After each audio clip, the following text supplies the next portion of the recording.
Hello friends, हम लोग average का चैप्टर कर रहे थे। ये नए वीडियो आपको अगर पसंद आता है तो आप इस वीडियो को लाइक कर सकते हैं, शेयर कर सकते हैं तथा हमारे चैनल 2ITN सरकारी को सब्सक्राइब कर सकते हैं। ठीक है, आपकी स्क्रीन पर एक क्वेश्चन दिख रहा होगा, तो हम लोग क्या करेंगे, क्वेश्चन को पढ़ेंगे। तो क्वेश्चन है, एक व्यक्ति एक प्रथम 5 माह का औसत व्यय 5,000 रुपए तथा अगले 7 माह का औसत व्यय 2,300 रुपए है। उसका औसत मासिक व्यय ज्ञात कीजिए। तो क्वेश्चन जरा लिख लें जरा कि 5 महीने का व्यय औसत मासिक व्यय कितना दिखा रहा है। 5 महीने का औसत मासिक व्यय 5,000 रुपए। ठीक है, ठीक है। अगले 7 महीने का ये बता रहे हैं 2,300 रुपए, मतलब 2,300 रुपए। ठीक है, तो क्या करेंगे, ये क्वेश्चन कह रहा है औसत मासिक व्यय। औसत मासिक व्यय कैसे निकाला जाता है, हमें पूरे 12 महीने का पूछा गया है, 12 महीने का। तो पहले हम योग निकालें, 5 और 5,000 का गुणा करा लेंगे और 7 और 2300 गुणा करा लेंगे। उनको गुणा करके देखें जरा। तो हम पहले क्या करेंगे, 5 और 5,000 का गुणा करा लेंगे। ठीक है, तो मेरा आंसर आएगा 15,000 रुपए। ठीक है, तो हम कह सकते हैं कि 5 महीने का अगर औसत मासिक व्यय 5,000 रुपए है तो कुल व्यय कितना रहा होगा, 15,000 रुपए। ठीक है, 7 महीने का जरा देख लें। 7 महीने का औसत मासिक व्यय कितना है, 2,300 रुपए, मतलब 2,300 रुपए। इसका भी गुणा कराएं, इसका गुणा कराने में कितना है, 0 0 7 31 और 7 तो मतलब 16,100 रुपया बनेगा। ठीक है, तो 5 महीने का औसत मासिक व्यय हुआ 15,000 रुपए तथा 7 महीने का 16,100 रुपए। ठीक है, तो कुल 12 महीनों का क्वेश्चन बन रहा है। तो 12 महीने का हम जरा निकालें, 7 और 5 12, 12 महीने का कुल व्यय जरा चेक किया जाए तो 15 और 16 जोड़ दिया जाएगा, तो कुल मिलाकर हम कह रहे हैं 41,100 रुपए। 41,100 रुपए 12 महीने का कुल व्यय है। ठीक है, और क्वेश्चन कह रहा है औसत मासिक व्यय ज्ञात कीजिए। तो एवरेज निकालने का बेसिक फार्मूला होता है कि सम अपॉन n करते हैं, मतलब पदों का योग बटे पदों की संख्या। तो कुल मिला के हम 12 का 41,100 में भाग दे देंगे। ठीक है, तो एवरेज निकालने के लिए 41,100 में 12 का भाग देंगे। ठीक है, तो हमारा आंसर इससे कौन सा मैच करेगा, 3425। 3425 ऑप्शन नंबर सी हमारा मैच कर जाएगा। देखो अगला क्वेश्चन पढ़ते हैं। 24 छात्रों की एक कक्षा में एक छात्र जिसकी आयु 10 वर्ष है कक्षा से चला जाता है एवं एक नया छात्र सम्मिलित हो जाता है, जिसके कारण कक्षा की औसत आयु 2 माह बढ़ जाती है। ठीक है, नए छात्र की आयु ज्ञात कीजिए। तो क्वेश्चन कह रहा है कि 24 छात्रों की एक कक्षा है, ठीक है, और उसका औसत ये दे रहा है, औसत नहीं दिया जा रहा, तो औसत हम कितना लेट करें, औसत कुछ भी रहा होगा यक्ष माने ले रहे हैं। ठीक है, ठीक है। क्वेश्चन कह रहा है कि 10 वर्ष का छात्र कक्षा चला जाता है, ध्यान समझना, 10 वर्ष का छात्र चला जाता है, 10 वर्ष का छात्र चला जाता है। ठीक है, और उसकी स्थान पर एक नया छात्र आता है, उसके स्थान पर एक नया छात्र आता है और जिसके कारण उसकी औसत आयु 2 माह बढ़ जाती है क्वेश्चन के लैंग्वेज के हिसाब से। तो औसत आयु, ठीक है, औसत यक्ष है और यक्ष में मैंने माना कि 24 छात्रों की औसत आयु यक्ष वर्ष है, ऐसे बेसिक मान लिया मैंने। ठीक है, और क्वेश्चन कह रहा है कि 10 वर्ष का छात्र चला जाएगा और एक नया छात्र आएगा, जिसकी वजह से औसत में 2 महीने की वृद्धि होगी। तो हम कुल मिला के कह सकते हैं कि यक्ष वर्ष में 2 महीने की वृद्धि हो जाएगी। तो 2 माह की वृद्धि हो रही है। ठीक है, और क्वेश्चन वर्ष का है, 2 महीने को पहले हम वर्ष बना लेंगे 12 का भाग देके। ठीक है, महीने को वर्ष बनाने के लिए 12 का भाग दिया जाता है, तो कुल मिला के 2 महीना बराबर आ जाएगा 1/6 वर्ष। तो हम कहेंगे कि 1/6 वर्ष की वृद्धि हो जाती है, किसमें, औसत में या यक्ष में। ठीक है, तो कुल वृद्धि अगर हमें चेक करना है तो हम ये चेक करें कि 10 वर्ष वाला छात्र चला गया, एक नया छात्र आया, जिसकी वजह से औसत में वृद्धि हुई। तो कुल वृद्धि कितनी हुई, तो 24 और 1/6 का गुणा करा देंगे। ठीक है, 24 गुणा 1/6, तो कुल वृद्धि हमें पता चल जाएगी 6 चौके 24, मतलब 4 वर्ष की कुल वृद्धि हुई है। किसकी वजह से, नए छात्र की वजह से। ठीक है, तो करेंगे क्या, 10 वर्ष का छात्र गया था और 4 वर्ष की वृद्धि हुई है एक नए छात्र की वजह से। तो नए छात्र की आयु कितनी होगी, 10 में ये 4 जोड़ दिया जाएगा। तो हम मानेंगे क्या कि 10 में 4 14 वर्ष का जो छात्र होगा, 14 वर्ष का, वो 4 की वृद्धि करेगा जब 10 वर्ष के स्थान पर 14 वर्ष का छात्र आएगा। तो हमारा आंसर कितना हो जाएगा, 14। तो ऑप्शन नंबर हमारा सी सही हो जाएगा। देखो हम अगला क्वेश्चन पढ़ते हैं। 9 क्रमागत विषम संख्याओं का औसत 53 है, सबसे छोटी विषम संख्या ज्ञात कीजिए। 9 क्रमागत विषम संख्याएं दी जा रही हैं, 9 क्रमागत विषम संख्या। ठीक है, और औसत हमें कितना दिया जा रहा है, औसत हमें दिया जा रहा है 53। 9 क्रमागत विषम संख्याओं का औसत 53 है और हमसे सबसे छोटी विषम संख्या पूछी गई। ठीक है, तो इतना हमें पता होता है कि क्रमागत संख्याओं के बीच का अंतर अगर वो सम विषम है तो 2-2 का होता है, और क्रमागत संख्याओं का अंतर 1-1 का होता है। तो अगर हमें 9 क्रमागत संख्या माननी है विषम, तो हम एक यक्ष माने, एक यक्ष प्लस 2 माने, x प्लस 4 माने, ऐसे मान के हमें 9 माननी पड़ेगी। लेकिन इस टाइप से क्वेश्चन करने में कुछ ज्यादा ही वक्त लग जाएगा। अच्छा, ये हमें पता होता है कि विषम संख्याओं के यदि औसत 53 है, औसत वो संख्या होती है जो बीच की संख्या होती है, औसत बीच की संख्या होती है। तो देखो इसको करेंगे कैसे, एक हम लाइन खींचे जरा। ठीक है, तो हमने माना कि 9 संख्याओं में से एक संख्या 53 होगी। ठीक है, जो बीच की संख्या होगी, तो हमने 53 को बीच में रख लिया। ठीक है, तो एक संख्या हमने बीच में रख ली। ठीक है, तो 9 के 2 टुकड़े हमें बनाने हैं, तो हम यहाँ पे टुकड़े बन जाएंगे, 4 संख्याएं इधर रही होंगी, 4 संख्याएं उधर रही होंगी, और बीच में एक संख्या रही होगी। वो बीच की जो एक संख्या है वो कितनी है, 53। अब क्वेश्चन कह रहे हैं सबसे छोटी वाली विषम संख्या ज्ञात कीजिए। देखो ध्यान से समझेंगे कि अगर हमें छोटी संख्या ज्ञात करनी है तो हम घटाते हैं। ठीक है, और अगर हमें बड़ी संख्या ज्ञात करनी है तो हम क्या करते हैं, जोड़ते हैं। तो बीच की संख्या 53 है। ठीक है, और हमें छोटी वाली बतानी है, तो 53 से हम 4 घटाएंगे।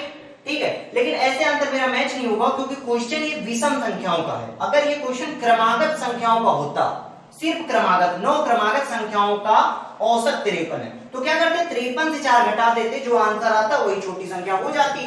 लेकिन क्योंकि ये सम विषम का क्वेश्चन है, ठीक है, तो सम विषम संख्याओं के बीच का अंतर कितने का होता है, 2 का होता है। तो क्या करेंगे, हम 53 से इस 4 को नहीं घटाएंगे, इस 4 में पहले हम क्या करा लेंगे, 2 का गुणा करा लेंगे। ठीक है, 4 में हम 2 का पहले गुणा करा लेंगे, 8 बनेगा, 8 को हम 53 से घटाएंगे, तो 53 से अगर 8 घटाते हैं तो आंसर आता है 45। ठीक है, तो सबसे छोटी विषम संख्या कितनी होगी, 45। तो ऑप्शन नंबर हमारा इससे कौन सा मैच होगा, ऑप्शन नंबर डी हमारा मैच हो जाएगा। अगर हमें बड़ी संख्या ज्ञात करनी है तो 53 में हम 4 को जोड़ेंगे। ठीक है, लेकिन जब क्वेश्चन क्रमागत का होगा। ठीक है, और अगर हमें बड़ी संख्या ज्ञात करनी है, क्वेश्चन विषम संख्याओं का या सम संख्याओं का है, तो पहले हम इसमें 2 का गुणा करा लेंगे, मतलब 4 दूनी 8, उसको हम 53 में जोड़ेंगे, तब हमारी सबसे बड़ी वाली संख्या 53 में से 8 जोड़े 61। ठीक है, तो सबसे बड़ी संख्या क्या आती है, 61। तो हम ये याद कर लें कि सम विषम संख्याओं में हम 2 का गुणा कराते हैं, और जो क्रमागत के क्वेश्चन होते हैं उसमें 2 का गुणा नहीं कराते, उसमें हम 1 का गुणा कराते हैं। तो 1 का मतलब हम गुणा ही नहीं कराते।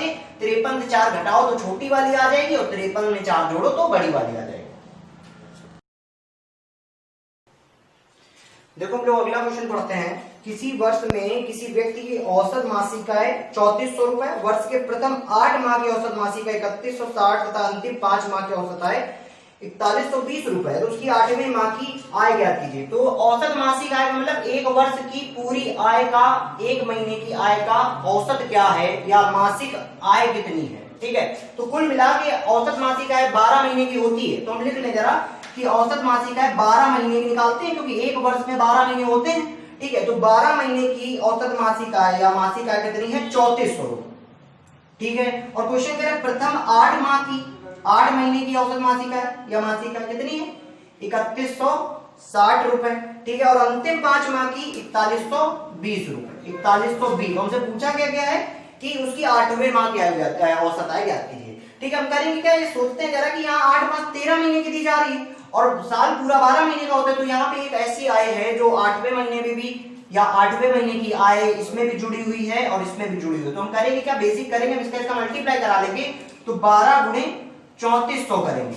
ठीक है, तो 12 चौके 48, 12 तिया 36 का गुणा आ जाएगा 40,800 रुपए। ठीक है, फिर हम 8 और 3160 का भी गुणा करा लेंगे, 8 महीने की हम कुल आय निकाल लेंगे। 3160 का करा, 8 3 8 6 48, 8 3 24, मतलब 25,280 रुपए। ठीक है, और हम 5 महीने की निकालेंगे गुणा करा के। 5 महीने की कितनी होगी, 5 का गुणा कराएंगे 4120 में, तो 5 2 नहीं 10 और 5 के बीच मतलब 2600 रुपए, 20,600। ठीक है, 20,600 रुपए। ठीक है, अब यहां से 13 महीने की हम निकाल लें, तो क्या करेंगे, इनको जोड़ देंगे। ठीक है, और 12 महीने की, इस 13 महीने की कुल आय से हम 12 महीने की कम कर देंगे, तो 8वें महीने के में पता चल जाएगी। तो इनको जोड़ ले जरा, 25 और 20 45, और 600 और 200 ये 800, मतलब 45,880 रुपए बनेंगे कुल 13 महीनों में, जिसमें 8वें महीने का इसमें भी जुड़ा हुआ है और 8वें महीने का इसमें भी जुड़ा हुआ है। ठीक है, हमसे 8वें महीने की पूछी जा रही है, 8वें महीने की। ठीक है, तो 8वें महीने के कैसे निकालेंगे? 45,880 से ये 40,800 रुपए हम लेस कर देंगे। तो 45,880 माइनस 40,800, तो कुल मिला के हमारा आंसर कितना बनेगा? डिफरेंस निकाल दें जरा, तो 5,080 रुपए, 5,080 रुपए। तो ऑप्शन नंबर हमारा कौन सा सही हो जाएगा? ऑप्शन नंबर बी ऑप्शन हमारा सही हो जाएगा।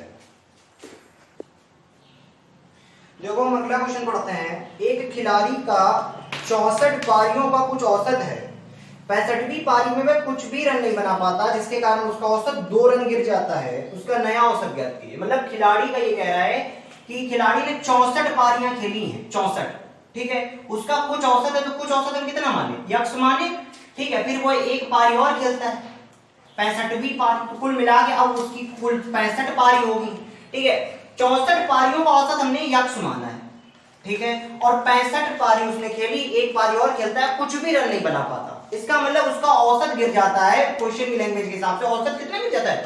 2 गिर जाता है। तो पहले औसत कितना था? यक्स, बाद में अब 2 गिर गया, मतलब 2 कम हो गया, या तो 2 कम करें तो यक्स माइनस 2 औसत हो गया। अच्छा, यहां हम सोचेंगे क्या कि 64 पारियों में जितने रन बने थे उतनी ही 65 पारियों में रन बने होंगे। क्यों? क्योंकि ये जो लास्ट पारी इसने खेली ना, इसमें इसने एक भी रन नहीं बनाया, ठीक है। तो हम इसी हिसाब से लगाएंगे कि 64 पारियों के हम कुल रन देखें तो इनका गुणा कराएं, तो 64 पारियों के कुल रन कितने होंगे? इनका गुणा करा लें 64 यक्स का, तो 64 यक्स, ठीक है। और 65 पारियों के कुल रन कितने होंगे? 65 में हम गुणा करा लेंगे यक्स माइनस 2 का, ठीक है, 65 में हम यक्स माइनस 2 का गुणा करा लेंगे, ठीक है। जितने रन 64 पारी के हैं उतने ही 65 पारी के होंगे, क्योंकि जो 65वीं पारी है उसमें इसने एक भी रन नहीं बनाया, ठीक है। तो ये रन आपस में क्या हो जाएंगे? बराबर। यहां से सॉल्यूशन कर लें तो 65 यक्स, इसको लिखे जरा 64 यक्स, ये 65 यक्स, और 65 दूना 130, तो 64 उधर जाके घट जाएगा, 130 इधर ले आएंगे, तो कुल मिला के यक्स बराबर कितना आ जाएगा? 130 क्वेश्चन का औसत, ठीक है, या फिर हम कहें कि 64 पारियों का औसत कितना आ जाएगा? 130। अब क्वेश्चन की लैंग्वेज क्या है? नया औसत ज्ञात कीजिए। क्वेश्चन की लैंग्वेज के हिसाब से उसका औसत 2 रन गिर गया, ठीक है, तो क्या करें? 2 इससे घटा लेंगे, 130 से हम 2 घटाएंगे तो आंसर आएगा 128। तो नया औसत कितना होगा? 128। तो ऑप्शन नंबर हमारा इससे बी मैच होगा, 128। देखो हम अगला क्वेश्चन पढ़ते हैं। क्वेश्चन है, एक कक्षा के 40 छात्रों की औसत आयु 18 वर्ष है। जब 20 नए छात्र समान कक्षा में प्रवेश ले लेते हैं तो कक्षा के छात्रों की औसत आयु 6 माह बढ़ जाती है। तो कक्षा में नए प्रवेश लेने वाले छात्रों की औसत आयु हमें बतानी है। तो लिख लें जरा, 40 छात्रों की औसत आयु कितनी दे रहा है? 40 छात्रों की औसत आयु हमें दे रहा है 18। अब क्वेश्चन कह रहा है 20 नए छात्र जब आते हैं तो कक्षा के छात्रों की औसत आयु 6 माह बढ़ जाती है। तो अगर 20 छात्र आएंगे, ठीक है, तो छात्रों की संख्या यहाँ कितनी हो जाएगी? 20 जुड़ जाएंगे तो 60 छात्र हो जाएंगे, और औसत बढ़ जाता है कितना? 6 महीने। तो नया औसत अगर हम चेक करें तो नया औसत बनेगा 18 वर्ष 6 महीने, ठीक है, और ये 18 वर्ष था, ठीक है। अब करें कैसे? हम इसको वर्ष बनाए जरा, तो इसको हम लिख लें 18 सही, और महीने को हम जरा साल बना ले, तो 6/12 करेंगे, 12 का भाग देंगे 6 में। तो कुल मिलाकर हम कह रहे हैं कि यहां से बनेगा 18 सही 1/2, ठीक है। इसको अगर हम इम्प्रॉपर फ्रैक्शन करें तो 37/2 हम लिख सकते हैं कि नया औसत जो बना है 60 छात्रों का, वो 37/2 वर्ष बना है। अब क्वेश्चन क्या कह रहा है? क्वेश्चन कह रहा है कि कक्षा में जो नए 20 छात्र नए प्रवेश करे हैं, ठीक है, उनके छात्रों की औसत आयु ज्ञात कीजिए, ठीक है। तो देखो करेंगे कैसे? पहले हम निकालेंगे कि पहले जो छात्र 40 छात्र थे उनकी आयु का कुल योग कितना है, तो निकाले जरा, 40 और 18 का गुणा कराएं, तो 18 जो कि 72, मतलब 720 इसका गुणा आ जाएगा, ठीक है। नए छात्र जो है 60 छात्रों का औसत कितना है? 37/2, यही 18 वर्ष 6 महीने ही 37/2 वर्ष के बराबर है, ठीक है। या फिर हम इसको 18.5 भी बोल सकते हैं। तो गुणा कराए जरा, 60 का गुणा कराएं हम 37/2, ठीक है। तो 2 से इसको कट करें 30, और 3 3 9 3 7 21, कुल मिला के इसको हम लिख लें 1110 वर्ष लिखे ले रहे हैं, ठीक है। 40 छात्रों की कुल आयु 720 वर्ष, ठीक है, 18 वर्ष के औसत के हिसाब से, और इन 60 छात्रों की कुल आयु 1110 वर्ष, ठीक है। जो नए छात्र 20 छात्र आए उनकी आयु निकालने के लिए, 20 छात्रों की आयु निकालने के लिए हमें क्या करना पड़ेगा? 720 और 1110 का डिफरेंस निकालना पड़ेगा, ठीक है। तो 1110 से क्या करेंगे? हम 720 घटा देंगे, तो 7 4 11, मतलब यहाँ पे कुल मिला के 0, ठीक है, 10 यहाँ पे डिफरेंस निकाले तो कुल मिला के बन रहे 390, मतलब 390 वर्ष नए छात्रों की या 20 नए छात्रों की आयु है। ठीक है, हमसे पूछा है 20 नए छात्रों की औसत आयु ज्ञात कीजिए, तो हम क्या करेंगे, इस 20 का 390 में भाग दे देंगे। ठीक है, ठीक कट करेगा, इसको काटो जरा, 18 19 19 दूना 38, मतलब 19.5 वर्ष आएगी। ठीक है, 19.5 वर्ष ऑप्शन में दे रहा है, 19 साल 6 महीने, ऑप्शन नंबर बी। ठीक है, 0.5 वर्ष 6 महीने के बराबर होता है, या फिर इसमें हम 0.5 में 12 का गुणा करके इसको 6 महीना भी बना सकते हैं। तो कुल मिला के हम कह दें कि मेरा आंसर आ जाएगा 19 वर्ष और 0.5 वर्ष 6 महीने के बराबर होता है, 19 वर्ष 6 महीने। तो ऑप्शन नंबर हमारा इससे सही होगा, बी ऑप्शन सही होगा, 19 वर्ष 6 महीने। देखो अगला क्वेश्चन पढ़ते हैं। 5 वर्ष पूर्व P और Q की औसत आयु 25 वर्ष थी। आज PQR की औसत आयु 25 वर्ष है, तो 5 वर्ष पश्चात R की आयु से पूछी गई। देखो 5 वर्ष पूर्व का क्वेश्चन है, यहां लिख ले जरा, 5 वर्ष पूर्व। 5 वर्ष पूर्व क्या था, P और Q, ध्यान समझना। 5 वर्ष पूर्व P और Q दो व्यक्ति थे, दो व्यक्ति, इनकी औसत आयु कितनी दी जा रही, 25 वर्ष। तो आयु का कुल योग हम यहीं से निकालें, इनका गुणा कराएं, तो हम कहेंगे P और Q की आयु का कुल योग तब रहा होगा 2 गुणे 25 के हिसाब से 50 वर्ष। 5 वर्ष पूर्व P और Q की आयु का, क्योंकि ये दो व्यक्ति हैं तो 2 का गुणा कराएंगे 25 में। ठीक है, तो 50 वर्ष रहा होगा 5 वर्ष पूर्व। तो वर्तमान आयु अगर हमें निकालनी है तो हम ये मानेंगे कि 5 वर्ष बाद या वर्तमान में इनको पहुंचने में कितना टाइम लगेगा, 5 वर्ष अभी लगेगा। ठीक है, तो 5 वर्ष बाद P 5 साल बड़ा हो जाएगा, ठीक है, और Q भी 5 साल बड़ा हो जाएगा, तो दोनों की आयु में 5-5 साल की वृद्धि हो जाएगी। तो इस समय वर्तमान आयु PQ की कितनी रही होगी, 60 वर्ष, क्योंकि अगर 5 वर्ष पूर्व दो व्यक्तियों की आयु का योग 50 वर्ष है, तो 5 साल P बड़ा हो जाएगा, 5 साल Q बड़ा हो जाएगा, तो कुल मिलाकर हमने 50 में 10 जोड़ दिया। ठीक है, तो वर्तमान में इनकी आयु का योग कितना होगा, 60 वर्ष। P और Q की आयु का योग हम यहां से लिख लें, 60 वर्ष वर्तमान में होगा। अब क्वेश्चन क्या कह रहा है, वर्तमान में PQ और R की, आज की PQ और R की औसत आयु 25 वर्ष है, तो 3 व्यक्ति हैं यहाँ, PQ और R, इनकी औसत आयु कितनी दे रहा है, 3 व्यक्ति हैं, औसत आयु 25 वर्ष। तो आयु का कुल योग, तीनों की आयु का अगर कुल योग निकाले तो 3 गुणा 25 कर देंगे, गुणा ही तो कराते हैं, 25 गुणा 3 कर देंगे, तो हम कह रहे हैं 25 75, मतलब आयु, तीनों की आयु का योग, वर्तमान आयु का योग, तीनों की वर्तमान आयु का योग कितना होगा, 75। ठीक है, दो व्यक्तियों की या PQ की वर्तमान आयु का योग 60 है, और PQR की वर्तमान आयु का योग कितना है, ठीक है, 75 है। तो करेंगे क्या, इनका अंतर निकाल देंगे तो R की आयु में पता चल जाएगी। R की आयु निकालनी है तो 75 से 60 घटा देंगे, 75 माइनस 60, कुल मिला के 15 वर्ष। R की वर्तमान आयु कितनी होगी, 15 वर्ष। अब क्वेश्चन हमसे कह रहा है कि R की 5 वर्ष पश्चात आयु ज्ञात कीजिए, तो 5 हम इसमें और जोड़ देंगे। ठीक है, R की 5 वर्ष पश्चात आयु कितनी हो जाएगी, 20 वर्ष। तो ऑप्शन नंबर हमारा इसका सही होगा बी, 20 वर्ष।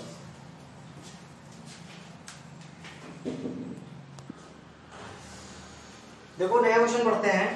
पति एवं पत्नी की औसत आयु 27 वर्ष थी जब बच्चे का जन्म हुआ था। पति पत्नी एवं बच्चे की वर्तमान औसत आयु 21 वर्ष से बच्चे की वर्तमान आयु ज्ञात कीजिए। देखो इसको भी ध्यान से करेंगे, पति एवं पत्नी मतलब हस्बैंड और वाइफ, ठीक है, तो दो व्यक्ति होंगे, पति एवं पत्नी, दो व्यक्ति हैं, इनकी औसत आयु कितनी दे रहा है, 27 वर्ष दे रहा है जब बच्चे का जन्म हुआ था। ठीक है, और वर्तमान में क्या कह रहा है, वर्तमान में 3 व्यक्तियों की, पति पत्नी और उसका बच्चा, उनकी औसत आयु कितनी दे रहा है, 21। तो हम मान लें कि पति पत्नी और एक बच्चा, 3 व्यक्ति हैं, उनकी औसत कितनी आयु कितनी दे रहा है, 21 वर्ष। क्लियर, 21 वर्ष दे रहा है। तो हम जरा चेक करें कि जब बच्चे का जन्म हुआ था तब पति और पत्नी की कुल आयु कितनी थी। तो 27 और 2 का गुणा कराएंगे तो पता चल जाएगा, 27 दूना 54 वर्ष।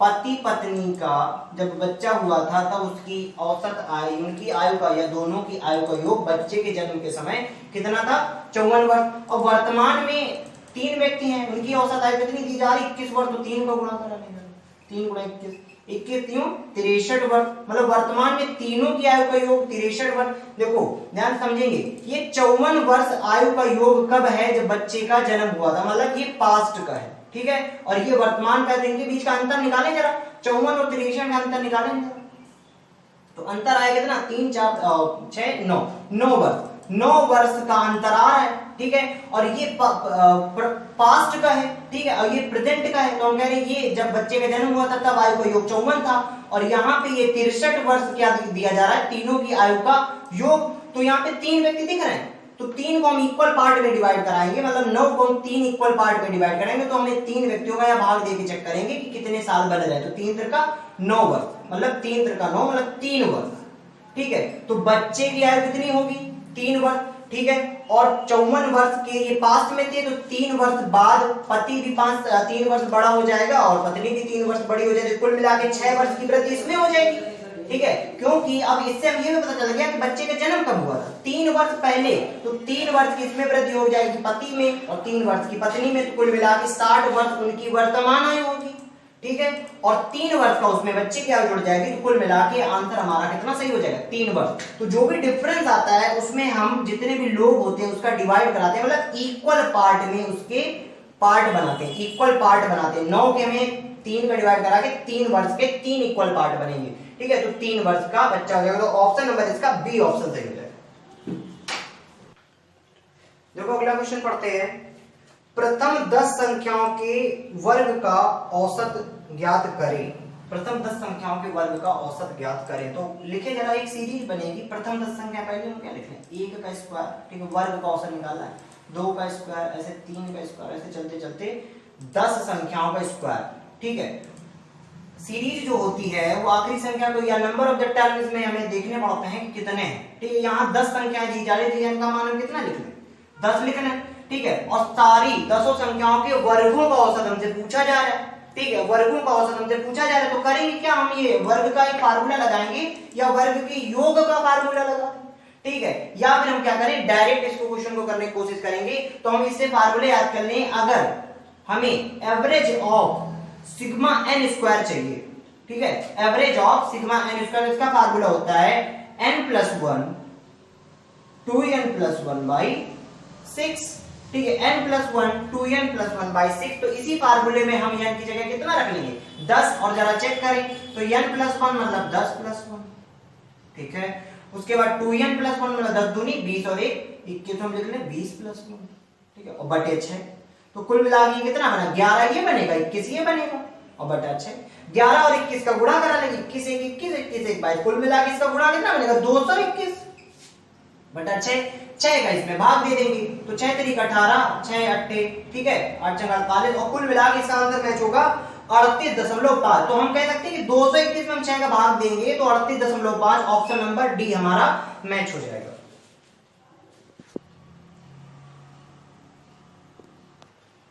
देखो अगला क्वेश्चन पढ़ते हैं, पति एवं पत्नी की औसत आयु जिनका 4 वर्ष पूर्व विवाह हुआ था, विवाह के समय 25 वर्ष थी, पति पत्नी एवं पुत्र की औसत आयु 20 वर्ष है, पुत्र की वर्तमान आयु उनसे पूछी गई है। तो पति पत्नी का 4 वर्ष पूर्व विवाह हुआ था, मतलब पति और पत्नी, तो कितने व्यक्ति होंगे, 2 व्यक्ति। 2 व्यक्ति का 4 वर्ष पूर्व विवाह हुआ था, विवाह के समय औसत कितना था, 25 वर्ष, ठीक है। तो इनकी हम विवाह के समय कुल आयु निकालें तो क्या करेंगे, गुणा कराएंगे, तो 2 गुणा 25 लिख लेंगे, ठीक है। तो विवाह के समय पति व पत्नी की कुल आयु कितनी रही होगी, 50 वर्ष, ठीक है, 50 वर्ष। और क्वेश्चन कह रहे हैं 4 वर्ष पूर्व विवाह हुआ, 4 वर्ष पूर्व, तो 4 वर्ष पूर्व अगर विवाह हुआ था और विवाह के समय दोनों व्यक्तियों की आयु का योग 50 वर्ष है, तो 4 वर्ष बाद या वर्तमान में इनकी आयु का योग कितना होगा, 4 वर्ष का पति बढ़ जाएगा, ठीक है, और 4 वर्ष की उतनी उसकी पत्नी, कुल मिलाकर हम कह देंगे 4 वर्ष की दोनों के आयु में वृद्धि हो जाएगी, क्योंकि ये 4 वर्ष पूर्व का क्वेश्चन, ठीक है। तो इस समय या वर्तमान में पति व पत्नी की आयु का योग कितना होगा, 4 जोड़ दो, 58 वर्ष, 58 वर्ष। अब क्वेश्चन क्या कह रहा है कि पति पत्नी और पुत्र की औसत आयु 20 वर्ष है, तो पति पत्नी पुत्र मतलब कितने व्यक्ति हो गए, पति पत्नी और पुत्र 3 हो गए, ठीक है। 3 व्यक्तियों की या 3 लोगों की पति पत्नी और पुत्र की औसत आयु कितनी दे रहा है, 20 वर्ष। 20 वर्ष, इनका गुणा करा के जरा चेक कर लें, तो 20 गुणा 3 कर देंगे, तो 20 3 60 वर्ष। वर्तमान में पति पत्नी और उसके पुत्र की आयु का योग कितना होगा, 60 वर्ष, और वर्तमान में पति पत्नी की आयु का योग कितना है, 58 वर्ष। तो पुत्र की आयु हमसे पूछी गई है, तो पुत्र की आयु कैसे निकालेंगे, 60 से हम 58 को घटा देंगे, मतलब इससे हम ये लेस कर देंगे, तो 60 माइनस 58 करेंगे तो बराबर आ जाएगा 2 वर्ष। तो हम कह देंगे कि पुत्र की आयु कितनी होगी, 2 वर्ष, तो ऑप्शन नंबर बी हमारा सही होगा। ठीक है, यहाँ पे एक बात याद जरूर रखेंगे कि 4 वर्ष पूर्व विवाह हुआ था, तो 4 वर्ष बाद या वर्तमान आयु का योग निकालने के लिए पति भी 4 साल बड़ा हो जाएगा और पत्नी भी 4 वर्ष बड़ी हो जाएगी, तो कुल मिलाकर हम यहाँ 8 जोड़ते हैं। देखो अगला क्वेश्चन पढ़ते हैं। 10 संख्याओं का औसत 15 ज्ञात किया गया, बाद में ज्ञात हुआ कि औसत ज्ञात करते समय एक संख्या 36 के स्थान पर 26 अंकित कर दी गई, सही औसत ज्ञात करें। तो क्वेश्चन है कि 10 संख्याएं थी, ठीक है, 10 संख्याएं थी, उनका औसत कितना ज्ञात किया गया? 15 ज्ञात किया गया। ठीक है, 10 संख्याओं का औसत कितना ज्ञात किया गया? 15 ज्ञात किया गया। ठीक है, और फिर बाद में पता चला कि 36 के स्थान पर इन्होंने 26 अंकित कर दिया, मतलब क्वेश्चन में 36 रखना चाहिए था, या हम कहें कि जब संख्याओं का योग हो रहा था तो 36 को जोड़ना चाहिए था, लेकिन गलती से कितना जोड़ दिया गया? 26। तो यहाँ हम ये चेक करते हैं कि ज्यादा जोड़ दिया गया है कि कम। तो यहाँ पे 36 जोड़ना चाहिए था, लेकिन 26 ही जोड़ा गया, मतलब कम जोड़ा गया। तो कितना कम जोड़ा गया? ठीक है, 10। 36 से 26 लेस कर दें 10, मतलब संख्या में 10 कम जोड़ा गया। अगर हम योग इसका चेक करें तो 15 10 150 योग बनेगा जब 26 जोड़ा गया होगा, लेकिन क्योंकि हमें जोड़ना 36 चाहिए था तो 10 कम जोड़ा गया, तो 10 अगर हम जोड़े तो 160 बनेगा। ठीक है, लेकिन हम करेंगे कैसे कि 10 हमने कम जोड़ा, जिसकी वजह से औसत में कुछ कमी आ गई। ठीक है, औसत 15 नहीं आएगा, औसत कुछ ज्यादा आना चाहिए, क्योंकि 36 जोड़ना चाहिए था, लेकिन हमने जोड़ा 26। ठीक है, तो हम ये चेक कर रहे हैं कि कितना औसत कम हो गया है। तो कितनी संख्याएं हैं? 10। तो क्या करेंगे, हमने 10 कम जोड़ा है तो 10 का भाग दे देंगे आपकी तरह से। ठीक है, 10 संख्याओं का क्या करेंगे? भाग दे देंगे। 10 से 10 कट कर देंगे तो हम कहेंगे कि इसका आंसर 1 आया। ठीक है, हमें 10 जोड़ना चाहिए था, लेकिन हमने जोड़ा क्या? 36। मतलब क्या, हमें 26 जोड़ा, हमें 36 जोड़ना चाहिए था, 10 हमने कम जोड़ा, तो औसत में 1 की कमी हो गई। ठीक है, तो नया औसत कितना होगा? 15 और 1 जोड़ देंगे, तो 15 और 1 16। तो नया या रियल एवरेज कितना होगा? 16। तो ऑप्शन नंबर इसका हमारा कौन सा सही होगा? ऑप्शन नंबर सी, 16 सही हो जाएगा। देखो अगला क्वेश्चन पढ़ते हैं। क्वेश्चन है, 3 संख्याओं का औसत 135 है, सबसे बड़ी संख्याओं 195 तथा अन्य 2 संख्याओं का अंतर 20 है, सबसे छोटी संख्या ज्ञात कीजिए। मतलब सबसे बड़ी संख्या दे रहा है, ठीक है, 195, छोटी वाली हमसे पूछ रहा है। तो 3 संख्याओं का औसत देख लेना कितना है। तो 3 संख्याएं हैं, ठीक है, 3 संख्याएं जिनका औसत कितना दे रहा है? 135। ठीक है, तो हम इन 3 संख्याओं का योग निकालेंगे, गुणा करा देंगे जरा। तो 3 गुणा 135 कर दें, तो कुल मिला के 35 को 105, 405 बनेगा। ठीक है, 405 तीनों संख्याओं का कुल योग बनेगा 405। अब क्वेश्चन कह रहा है सबसे बड़ी संख्या 195। ठीक है, तो एक संख्या हम लिख लें, एक संख्या हमें दी जा रही है 195। ठीक है, 3 संख्याओं का योग हमें 405 पता है और एक संख्या में 195 दी जा रही है, तो हम क्या करेंगे? 405 से 195 को घटा देंगे। ठीक है, तो 195 को जो हम 405 से घटाएं 550, कुल मिला के ये बनेगा 210। 210 मतलब 2 संख्याओं का योग कितना बनेगा? 210। अब क्वेश्चन हमसे क्या कह रहा है कि 2 अन्य संख्याओं का अंतर, जो बची 2 अन्य संख्याएं उनका अंतर 20 है। ठीक है, और 2 संख्याओं का योग हमें पता चल चुका है 210। तो करेंगे कैसे कि हम मानेंगे कि जो अन्य 2 संख्याएं बची उसमें पहली संख्या x होगी, ठीक है, और दूसरी संख्या y होगी, इन्हीं का योग कितना हो जाएगा? 210। और क्वेश्चन की लैंग्वेज के हिसाब से दोनों संख्याओं का अंतर हमें कितना दिया जा रहा है? 20 का। ठीक है, और क्वेश्चन कह रहे छोटी संख्या ज्ञात कीजिए। ठीक है, तो इसको हम थोड़ा ध्यान से समझेंगे कि बड़ी संख्या से जब छोटी संख्या घटाई गई होगी तभी तो 20 आया होगा। ठीक है, जब बड़ी संख्या से छोटी संख्या घटाई होगी तब 20 आया होगा। तो कुल मिला के अगर हमें छोटी संख्या ज्ञात करनी है तो छोटी संख्या यहाँ कितनी होगी? y। तो हम y का मान ज्ञात कर दें, तो करेंगे क्या? x प्लस वाई की इक्वेशन से x माइनस वाई की इक्वेशन को घटा देंगे। तो घटाएं जरा तो x माइनस का हो जाएगा। ठीक है, y यहाँ पॉजिटिव हो जाएगा और 20 यहाँ से घटाएंगे तो ये भी माइनस हो जाएगा। तो x से x कैंसिल हो जाएगा और y जोड़े जरा, y जोड़े तो 2y बनेगा। ठीक है, और 210 से हम 20 घटा दें, 210 से हम 20 घटाएं तो कितना बनेगा? 190। ठीक है, 210 से हम 20 घटाएंगे 190 बनेगा। छोटी संख्या में निकालनी तो 2 से 190 को कट कर दें, तो y बराबर कुल मिला के 2 18 2 5 10 95। y बराबर या छोटी संख्या जितनी मानी थी कितनी आ जाएगी? 95। तो ऑप्शन नंबर इसका हमारा सही हो जाएगा बी ऑप्शन, 95। देखो अगला क्वेश्चन पढ़ते हैं। तीन संख्याओं का औसत 40 है। प्रथम संख्या दूसरी संख्या की दोगुनी है तथा दूसरी संख्या तीसरी संख्या की तीन गुनी। सबसे बड़ी तथा सबसे छोटी संख्या का अंतर ज्ञात कीजिए। सबसे बड़ी वाली संख्या और सबसे छोटी वाली संख्या का अंतर हमें बताना है।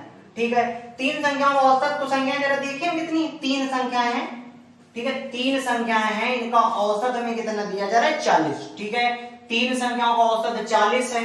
ठीक है, और क्वेश्चन क्या कह रहा है कि दूसरी संख्या, प्रथम संख्या दूसरी संख्या की दोगुनी है, तो पीछे वाली कंडीशन से करेंगे हम। तो हम तीन संख्या माने जरा, तो पहली संख्या हम क्या माने, ये पहला फर्स्ट नंबर हुआ। ठीक है, दूसरी संख्या ये सेकंड नंबर हुआ, तीसरी संख्या ये थर्ड नंबर हुआ। ठीक है, कह रहा है क्वेश्चन कह रहा है दूसरी संख्या तीसरी की तीन गुनी। ठीक है, तो तीसरी हम कितनी माने, तीसरी अगर हम यक्स मानते हैं तो इसको 3 यक्स करना पड़ जाएगा। ठीक है, तो हम कर लें यक्स। ठीक है, तो ये 3 यक्स। ठीक है, हम रेशियो में क्वेश्चन को लगा सकते थे। ठीक है, या फिर हम इसको अगर एक मानते तो दूसरी संख्या कितनी मान सकते थे, 3। और पहली कंडीशन ये दे रहा है कि प्रथम संख्या दूसरी संख्या की दोगुनी, तो प्रथम संख्या दूसरी संख्या की दोगुनी है, तो क्या करेंगे, 3 यक्स का दोगुना कितना बनेगा, 6 यक्स। मतलब प्रथम संख्या 6 यक्स हो जाएगी। देखो 3 यक्स की दोगुनी है, और दूसरी कंडीशन है कि द्वितीय संख्या तृतीय संख्या की तीन गुनी है, तो ये भी कंडीशन यहाँ सेटिस्फाई है।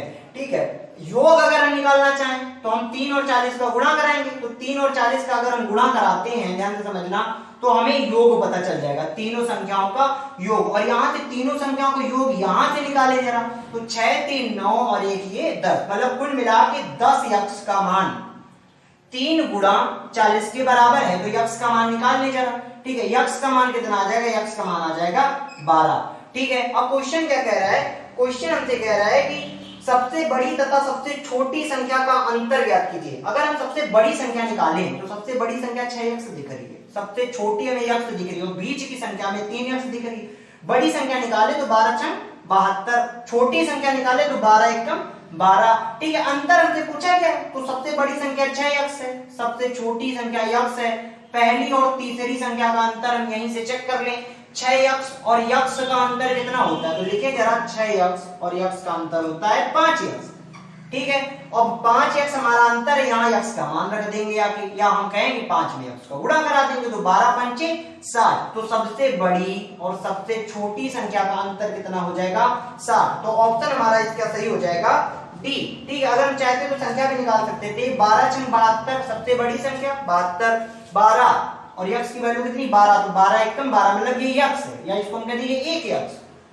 ठीक है, तो 12 एकम 12, 72 और 12 का अंतर भी निकालते तो कितना आता, 60। या फिर 6 यक्स और यक्स को घटा के निकाले, 5 यक्स 12 का गुणा करें 60, मतलब हमारा कुल मिला के आंसर कितना आ जाएगा,